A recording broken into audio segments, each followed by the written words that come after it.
Hello and welcome. You're watching First Stick here on News9, where we bring to you the morning buzz on Dalal Street. Now, I'm Suyash Maheshwari, and with me in the studio is Mr. Amit Ranjan. And we have lots to talk about over the next half an hour. We'll also be joined by two very special guests, Dr. Ravi Singh, founder of DRS Finvest, and Mr. Mohit Gang, co-founder and CEO at Moneyfront. But as always, let's begin things with a quick check on the global markets. Over to you, Amit.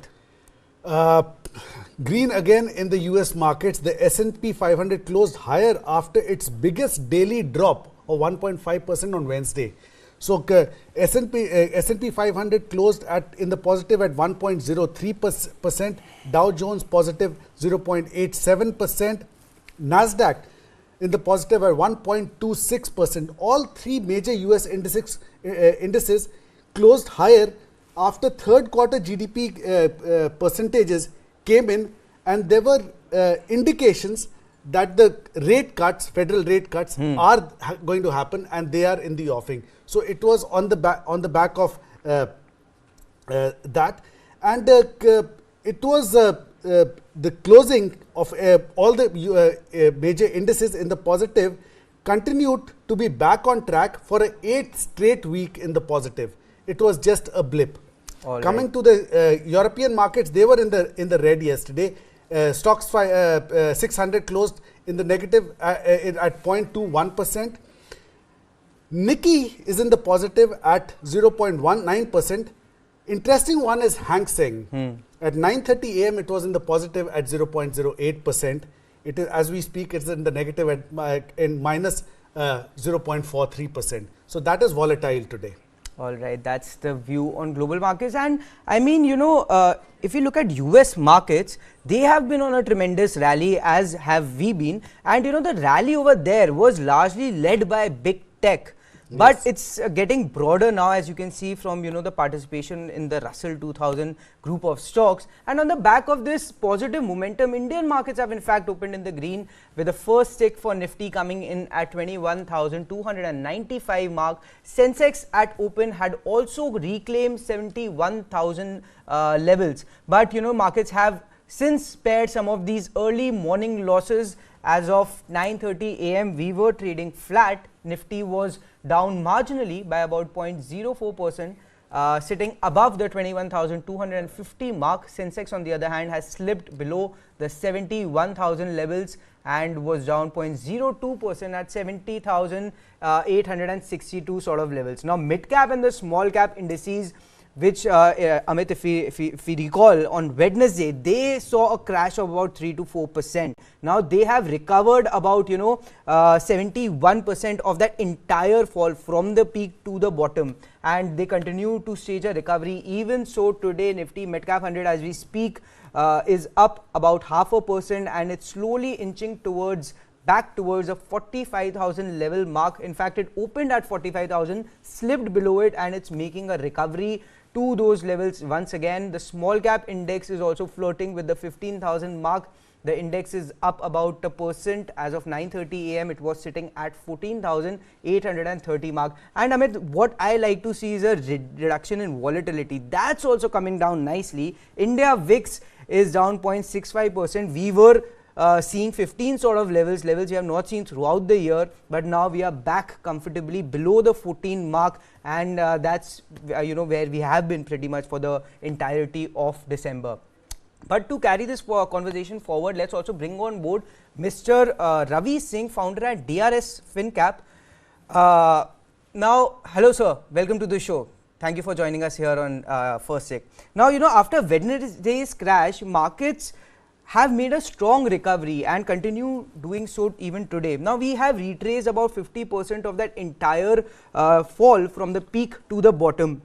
Do you expect this bullish momentum to continue, or can we expect some sort of a consolidation from here on?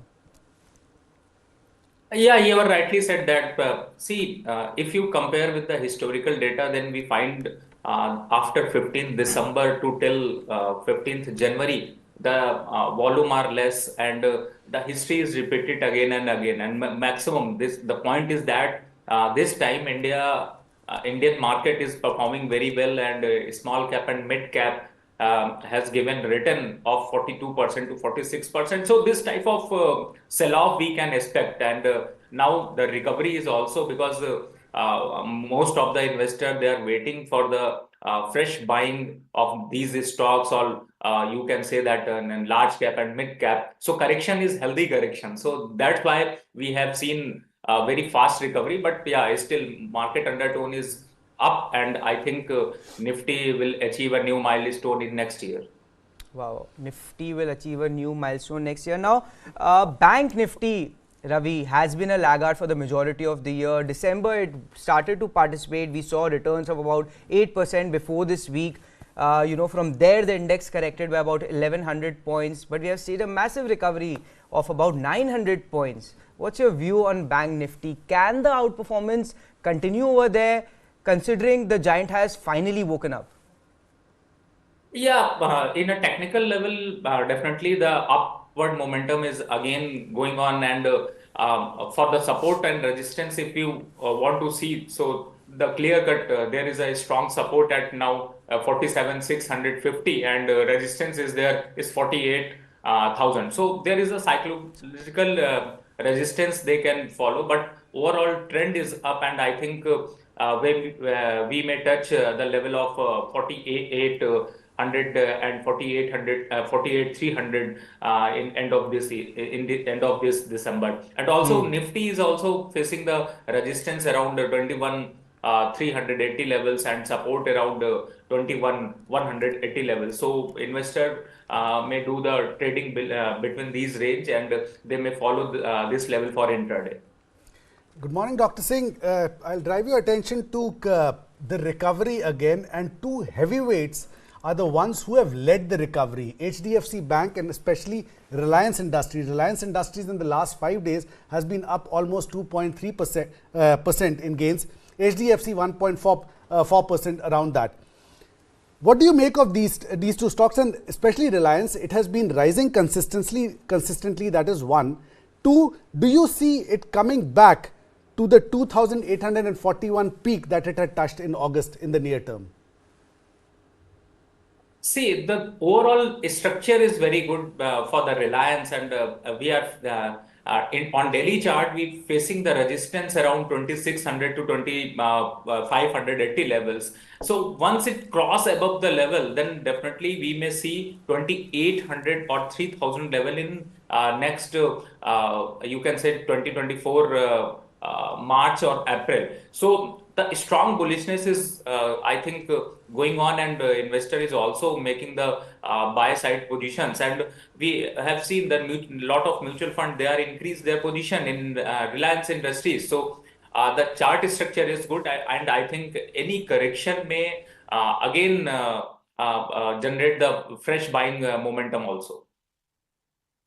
Suggest that investors hold on to it for another 6 months, or increase their exposure more into this stock also? See, the if you talk about a trader community, then definitely they can buy and sell in the between the range. And but for the long term investor, definitely you should hold the all the positions, because in next year we can see around the 2800 levels in sooner. So I think the long side investor, definitely they hold their position. All right. And what's your view on Hindustan Copper? It was a big mover yesterday, rallied by about 11%. This morning, the stock is up, about 4% or so. And we have the highest levels since November of 2012. And the volumes have been also rather robust. What's your take on Hindustan Copper? The public sector undertaking stock has pretty much turned a multi-bag in the last 6 months alone. Yeah, you are rightly said. Maybe some of investors, they are thinking like they missed this rally, but yeah, the opportunity is going on, and after crossing this 180 levels, stock has touched 230 levels. So now the facing resistance around 230 level, but definitely the fresh investor can take buy position again is 220 to 210, between 200 210 levels, and the target would be the 270 to 280 levels. So the upside momentum and upside space is very big. So risk reward ratio is also in a favor of investors. So they can take buy position with a stop loss of 180, and the target would be the 270 to 280 levels. Dr. Singh, we are approaching the last week of the year. On the last day of this week, what are your recommendations for the investors? Yeah, see, in this correction, definitely there is a good opportunity, but I'm more focusing in mining and railway and some banks. So first stock to be buy for the long term or next year, and we may expect the multi-bagger rally in these stocks. So one is RVNL. We can buy at current level. Now the target would be the 200 and 220 levels with the stop loss of 165. And second stocks is also in a railway counter is IRFC. The stock structure is very good, and recently is breaking the previous high, and then strong upward and bullishness is going on. So most of the indicator is also suggesting the buying bullishness in this counter. So we may expect the 110 target from the current level. So put the stop loss of 92 and take the target of 110. The one of the stock is Coal India. Recently we have seen very strong bullishness, but also there is some correction. So we can take a fresh buy at current level for the target of 380 immediate basis, and long-term target is 440 levels. So weekly chart frame is significantly good, and we can see the positive divergence indicating the positive momentum also in shorter term. So we may expect the upside momentum also. And one of the stocks is ONGC. ONGC is consolidating between 200 to 203 levels, and on daily chart it is a fresh breakout. So we can take a buy position at 200 to 203 levels for the target of 222 with a stop loss of 195. And the another stock is a South Indian bank. Now is again gaining the traction, is now trading at 26 rupees. So we may expect the target of 35 with a stop loss of 24. So these stocks for buy for momentum trading, or you can say that for the long term, and we may expect the multi-bagger return of these stocks. All right, that's the view from Dr. Ravi Singh. RVNL, IRFC, ONGC, Coal India and South Indian Bank are his top picks for the short term and can turn multi-baggers as well. Sir, always a pleasure talking to you. Thank you for joining us here on News9. But with that, we'll take a short break and be right back with Mr. Mohit Gang, co-founder and CEO at Moneyfront.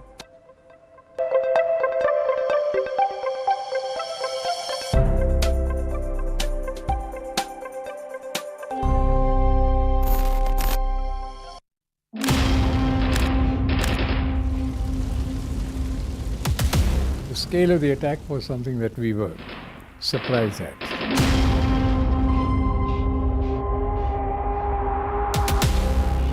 David Hadley was a double agent. The Americans did not want him to be fully exposed, so all that he probably shared with the Americans was not shared with us in terms of intelligence. If we had that, I'm sure that we would have been able to deal with the situation far better.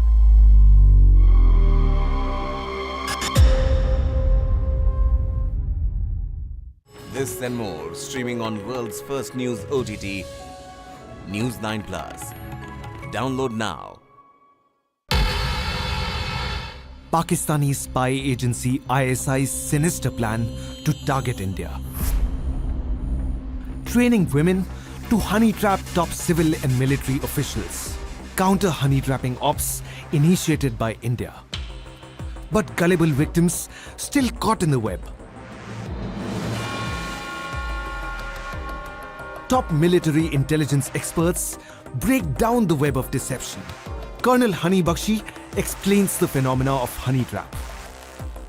जहाँ पे भी आपको लगेगा, उनको लगेगा कि there is a person who is susceptible to women, who is making a lot of women friends on the social media. That is where they will make a spoof account and then start luring the person. Colonel Pavitram Rajan decodes the psyche of the victim and the predator. But when you go up the chain, no one enforces it to people at the top. That disciplinary regime and the security regime is not enforced at the top. And they usually have a public profile where it is much more easier to approach that person. A News9 special on how modern technology has added teeth to the ancient spying tactic. Our story takes you inside Pakistan's honey trap machine.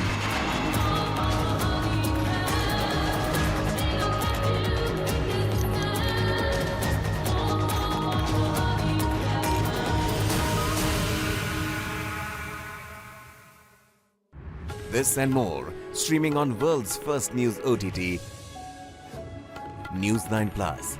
Download now.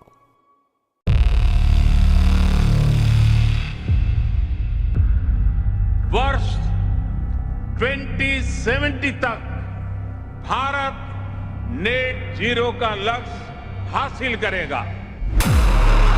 There is certainly a wall of capital coming into the clean tech, climate tech space, not just in India but across the world.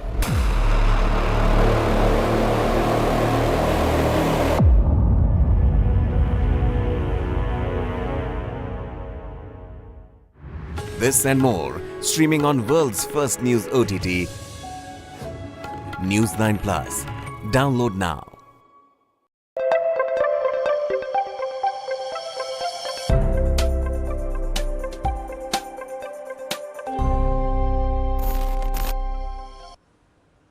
Welcome back. You're watching First Stick here on News9. Now, Indian markets have recovered, and they have recovered how? Because Nifty has reclaimed 21,300 levels as we speak. As of 10 a.m. this morning, Nifty was sitting at 21,328 mark, up 0.35%.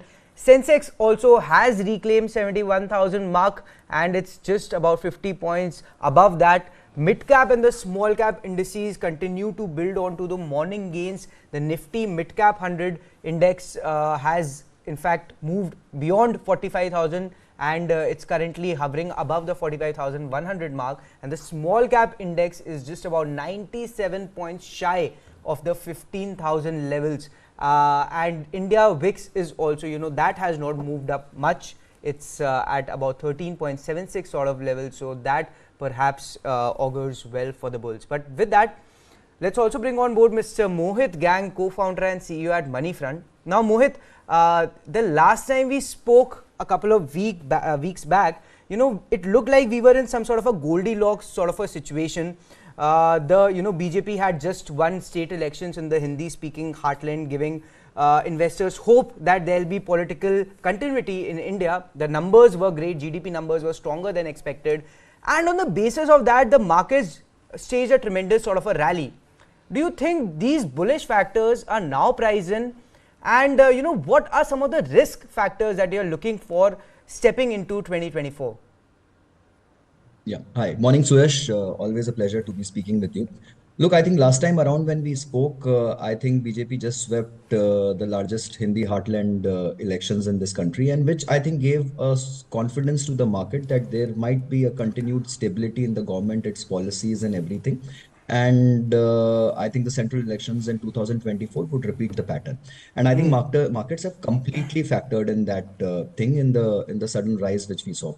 To my mind, honestly, what is happening currently is I think markets are just about consolidating at these levels. There isn't, we saw a small downtick for last couple of days odd, but wasn't anything big to shock or jerk the market away. Mid and small caps saw some sharp correction though. And I think some pockets where the froth was quite visible, I think took some amount of beating. But all said, I think markets have again recovered back yesterday in the second half of the trade and today again in the morning. But nothing substantial as to indicate that the markets are again back with full gusto. My sense is markets will consolidate. This is the fag end of the year when most of the FIIs are going out on holidays. Some are kind of cutting down their positions and winding up their books and booking their profits out. So my sense is these are low volume days where sudden movements can actually change the prices. But my sense is these last 5-7 days in the year are about consolidating. Major risks actually I think remains as we spoke last time, which is oil prices and the global supply routes. And I think oil prices have remained where it is, but global supply routes have faced some disruptions owing to the disruptions by Houthi rebels in the Suez Canal area and kind of blocking those passages. So I think that remains to be seen as to how that pans out globally. It's some bit of a worry because of the strategic importance of that entire area in the global supply chain system. Good morning, Mohit. Talking about the militant attack by the Houthi militants, I have some amount of data on shipping companies. Now, just for the audience, what happens when shipping companies charter rates go up on three factors. One is when there are attacks of this sort. The other one is when global oil prices change, and the third one is dollar. Dollar has steadied. Global oil prices have more or less steadied. They are not that volatile. So it is the militancy that is driving a change. Now we look at the 5 companies, shipping companies in the last one week. I will drive your attention to Shipping Corporation of India. The 1 week return has been just 3.5% as against almost 60% in the last 1 year. SR Shipping, the last 1 week the returns have been just 4.2% as against 252.63% in the last 1 year. Same with GE Shipping. The other 2 companies, because of some internal problems, have had different in the top 5. Mohit, what do you make about the shipping sector? And 2, is it a good time to come into these stocks? Hi, I think that's a very pertinent question, and I think something which is playing out in the minds of the market right now. To be very honest, it is one sector which is catching all the fancy and attraction of all the market traders as we speak. And I think the reasons which you highlighted are probably out there. You've correctly brought out the reasons which will lead to charter price increases increases, right? And I think a rebel attack. I think perhaps it's to do with the strategic importance of the Suez Canal itself. It covers almost 1/3 of world's global trade passes through that canal, 34% odd. And even when it comes to oil tankers, or even when it comes to let's say metal, I think around 8% of world's oil passes through that, and around 5% of world's metal passes through that. So the importance can't be undermined in any sense.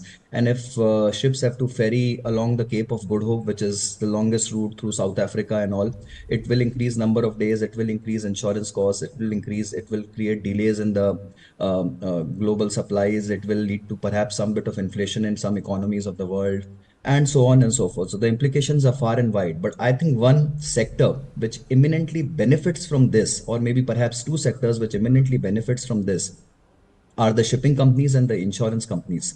To my mind, I think shipping is the biggest beneficiary because there is no extra fixed cost deployment, or there is no extra capital deployment per se. Some amount of variable cost, perhaps because of the longish routes and everything, gets taken into account. But otherwise, the charter price increases directly leads to the P&Ls of these shipping companies, and that's what market is excited about. To be very honest, the longer this delay or the longer this blockade continues, which to my mind isn't looking likely to be sorted in coming days or imminent days.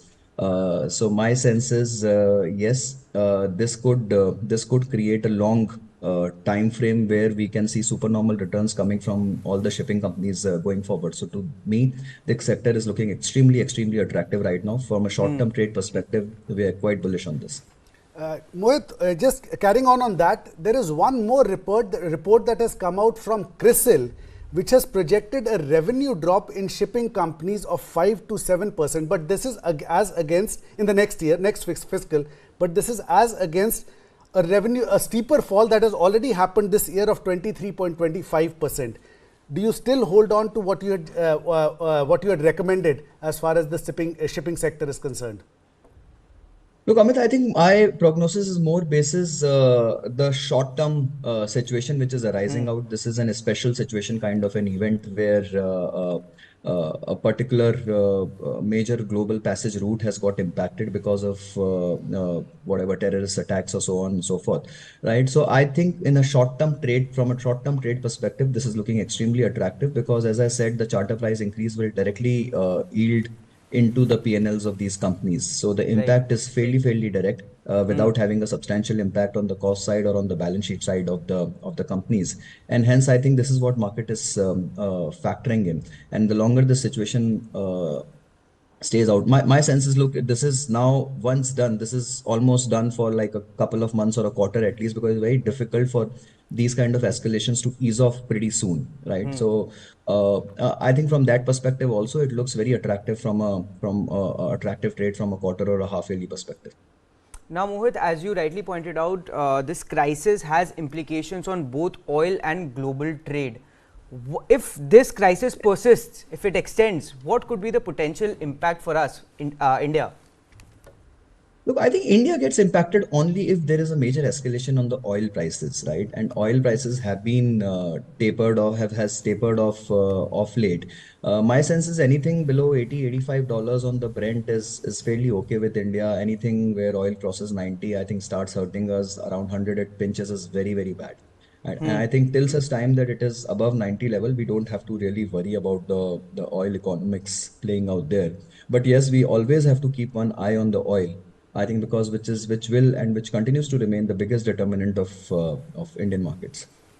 All right, and before we let you go, Mohit, I wanted to ask you about the client mindset after this sharp run-up that we have seen. You know, what are they thinking? Are most of them looking at this market as an opportunity to build perhaps a long-term portfolio, something they'll hold for the next 5 to 10 years, let's say, or are they getting increasingly jittery given the kind of wild movements we have seen this week?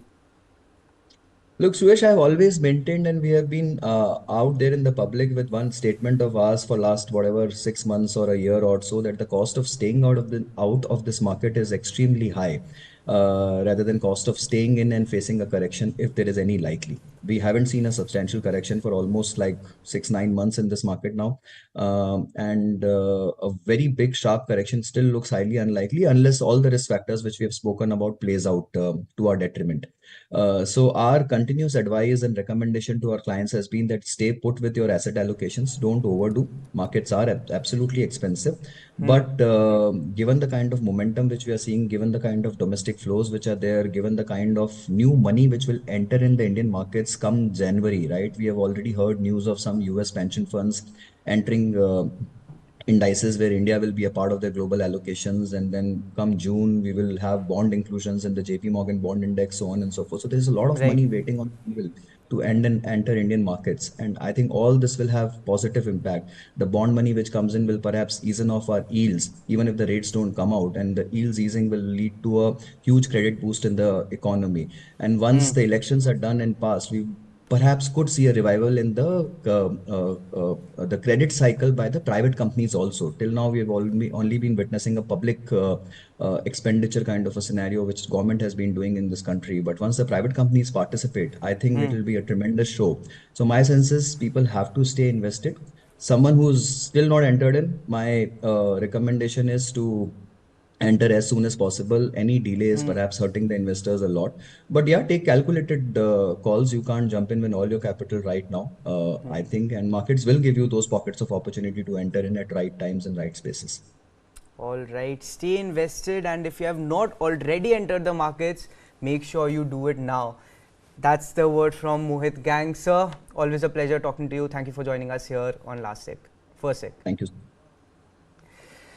But let's also look at how the markets are faring, and you know, we are holding on to this recovery level above the 21,300 on Nifty, facing some bit of a resistance around that 61.8 retracement level, which sits at about 21,360 mark.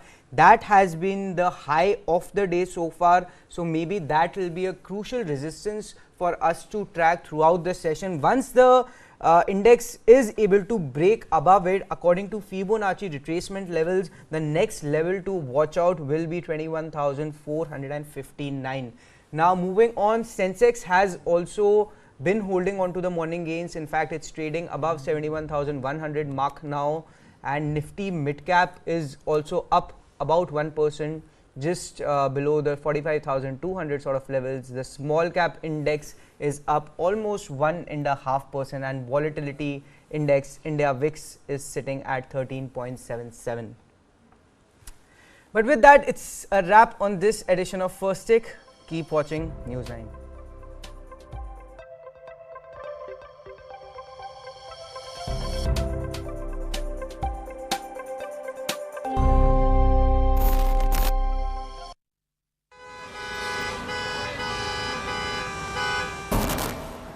Bangalore traffic is an example of something that has gone wrong with our system. We have more than 50 flyovers in Bangalore city. If flyover is a solution to traffic problem, Bangalore should not have traffic problem. According